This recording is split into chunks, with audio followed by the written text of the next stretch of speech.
Hello and welcome back to another brand new episode of After the Whistle. It's Monday, October 30th, and I'm Arpin Lobo. And I'm D'Angelo Starks. Tonight's show will have highlights from a busy weekend on campus as well as a chaotic Game 5 of the World Series. We're also going to be joined by a member of the GLIAC winning GVSU women's tennis team and more.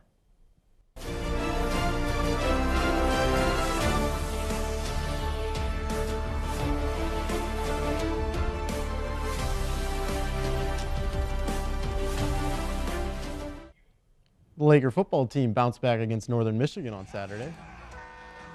Returning home after a 3-week road trip, it was homecoming at Lover Stadium. The Lakers took an early lead in the first quarter after quarterback Bart Williams found wide receiver Brandon Bean in the end zone for 6. It was Bean's 7th touchdown of the year, giving the Lakers a 7-0 lead. The game's breakout performer, however, was redshirt freshman running back Dreon Kemp. Kemp had 99 yards on the ground to go along with 3 touchdowns, scoring for the first time in his career. Kemp, along with Bryce Young-Walls and Caleb Richard, combined to pace the Lakers with rushing over for 250 yards. Grand Valley averaged over 7 yards a carry as a team as they shredded the Wildcats to win 28-3. The win pushed Grand Valley's record to 7-2 on the year, and they will travel next to Ohio to take on the Ashland Eagles for a pivotal GLIAC matchup on Saturday night. We want a Grand Valley victory.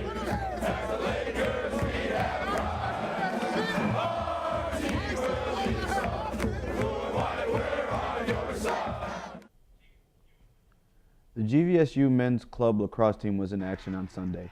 The Lakers brushed past the Davenport Panthers by a score of 11-10. GVSU took the lead in the final minute of the game and held on to grab a win. GVSU basketball bash also took place last Wednesday in Allendale. Both the men's and women's team were in attendance as they got ready to tip off their seasons. The men's team will be in Ann Arbor as they take on Michigan in an exhibition on Friday, and the women will be at home on Sunday to scrimmage Olivet. The women's team went 13-2 at home in the 2016-2017 season and finished 16-5 in conference play. Inclusion and equity is something that GVSU takes incredibly seriously. Last week, activist and author Shireen Ahmed was at Grand Valley to discuss the impact of Muslim women in sports.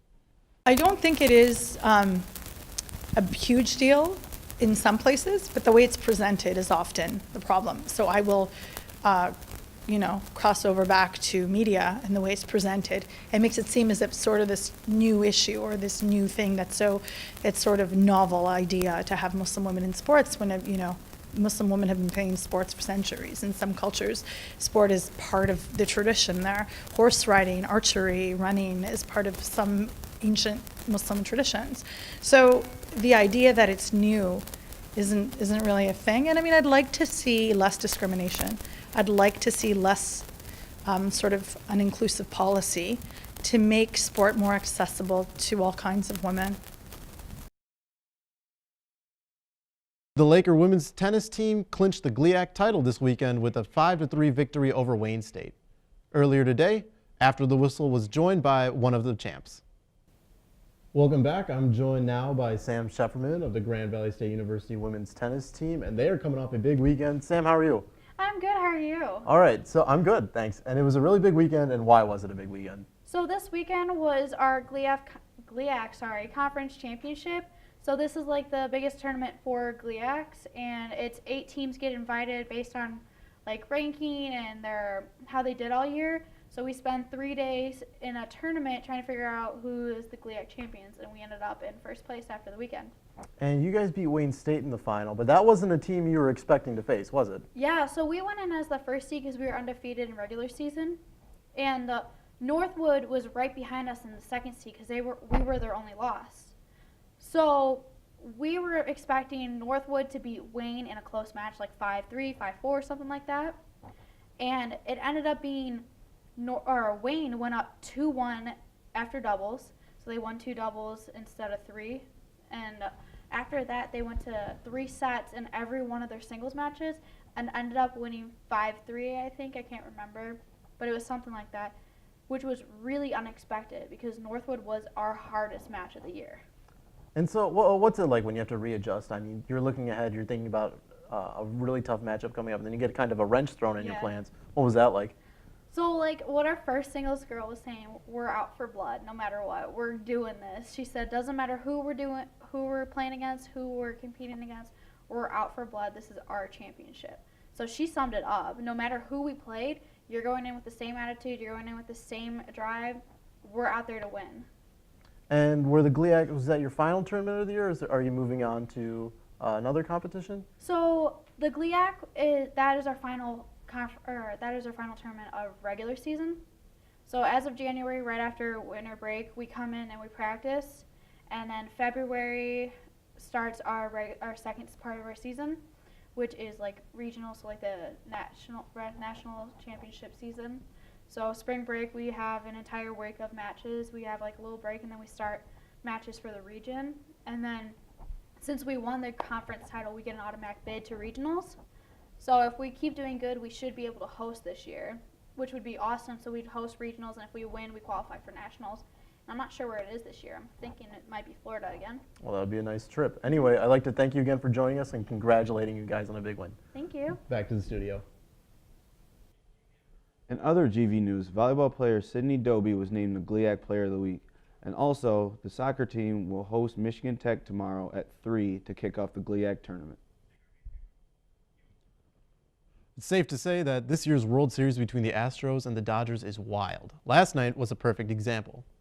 We'll pick things up in the bottom of the fourth when Yuli Gurriel launched a 3-run homer to tie things up at 4. The game wouldn't be tied for that long, though. Cody Bellinger blasted a 3-run bomb of his own to retake the lead in the top of the 5th, and the Dodgers led 7-4. In the bottom of the same inning, Jose Altuve, see you later, his own 3-run shot to tie the game back up at 7-7 now. Fast forward to the 7th. Runner on when Bellinger smacks a triple after George Springer can't come up with the catch. Springer dove, ball wasn't there, run scores. It's 8-7 now. Well, Springer wouldn't be the villain for that long. He would make up for it on his own. He leads off the bottom of the 7th with a solo shot to tie it back up. In the same frame, Altuve would send a double into the gap to make it 9-8. Then Carlos Correa fired his own 2-run shot into the crowd, making it 11-8. You thought the Dodgers were done, but they weren't done yet. El Guapo, Yasiel Puig, muscles a 2-run dinger of his own to cut the Astro lead to 1. And then down to their final strike, the Dodgers' Chris Taylor puts a single up the middle to make it 12 up. But in the 10th, Houston would seal the game to take a 3-2 lead back to LA as Alex Bregman walks off in Houston. Final score, 13-12.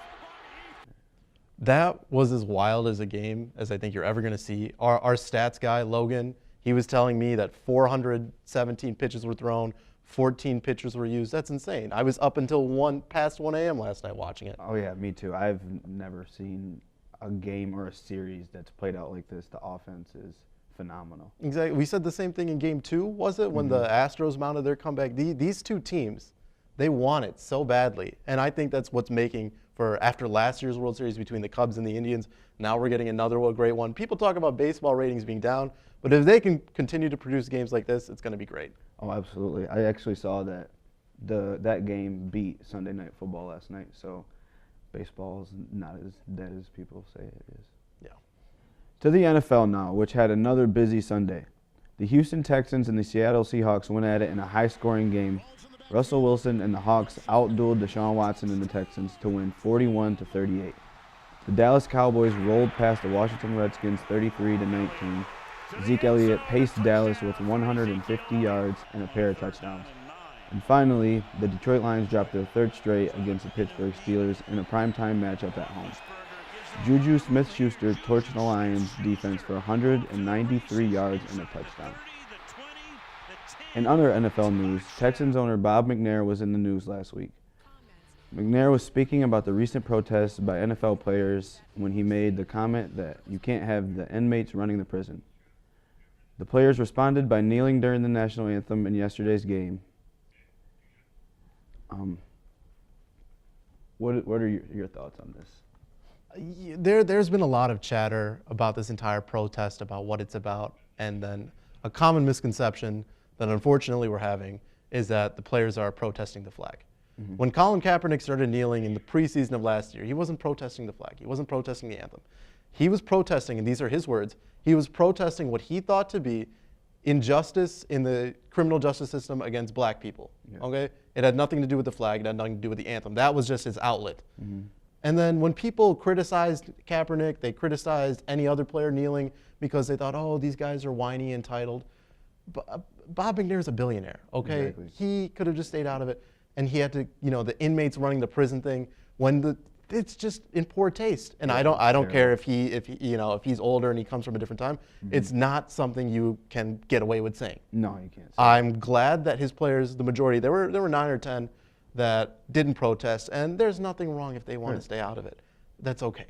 But I'm glad that the players that did weren't afraid to make a stand or to take a knee, just because this isn't okay. To use that language on your employees. If I ran a dollar store and I compared all my employees to prisoners, I'd probably, have to deal with HR or whatever. Absolutely. Bob McNair should not go. This shouldn't go right under the rug. No, there's no way it can. And I think you're right that the anthem protests have kind of lost the meaning from what Kaepernick wanted them to be, especially when Trump came along and started insulting players, is really when it started to get misconstrued, and I think that's a big problem.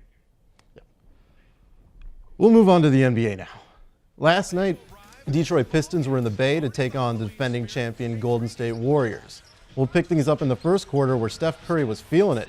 He hit a 3 and then a turnaround jumper. He ended up finishing up with 27 points. Piston guard Reggie Jackson wasn't going to be outdone, though. As he heated up into the second quarter, he kept Detroit in the game. Jackson finished up second on the Pistons with 22 points. Finals MVP Kevin Durant was also big for the Warriors, dropping 28.